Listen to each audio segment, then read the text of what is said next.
And now turn to the reset tonight, the most important news in America on this special edition of The Beat. Former Special Counsel Mueller making history here in Washington today, taking a turn that, remember, he'd long resisted, from prosecutor to witness, addressing Congress and the nation about ongoing Russian meddling, the president's, quote, unpatriotic actions, and Mr. Mueller's belief that the rules prevent him from ruling and forming a public judgment on Trump's criminal culpability for obstruction or this question of impeachment.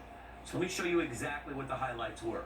On the substance, today was split between two different committees, Judiciary and Intelligence, which made for two very different prisms, one about the law, the other about national security. And Mueller began the day carefully, taking those legal questions on obstruction, but often deflecting and parrying them. All told, we counted here at NBC, he declined to answer 198 questions today. And when the legal questions boiled down to, is President Trump a crook? Bob Mueller would answer, it's not for him to say. When those security questions, particularly in the second hearing, boiled down to, should the president act better than a crook? Mueller's answer was, under oath and in public today to America, yes, he should. If you listen closely, when Mueller was asked direct questions about this criminal evidence on Trump, like did he interfere with the probe, he did say yes. In fact, some of the most important answers today were those short confirmations, from fact-checking Trump to stating under oath that welcoming Russia's meddling is unpatriotic. Well, your investigation is not a witch hunt, is it? It is not a witch hunt. When the president said the Russian interference was a hoax, that was false, wasn't it? True. Your investigation found evidence that Russia wanted to help Trump win the election, right? That would be accurate.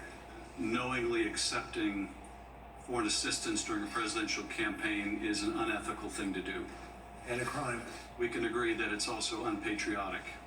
True. We should hold our elected officials to a standard higher than mere avoidance of criminality, shouldn't we? Absolutely. Absolutely.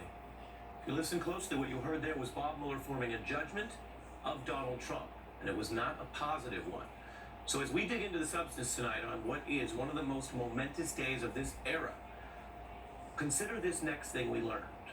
After all the people indicted or convicted of obstructing this probe and lying to the feds, including several Trump advisors, note what I'm about to show you. Today, you can hear Bob Mueller, for the first time, say in his own words under oath that Donald Trump followed the same path that those others were indicted for. Let me repeat before you see this.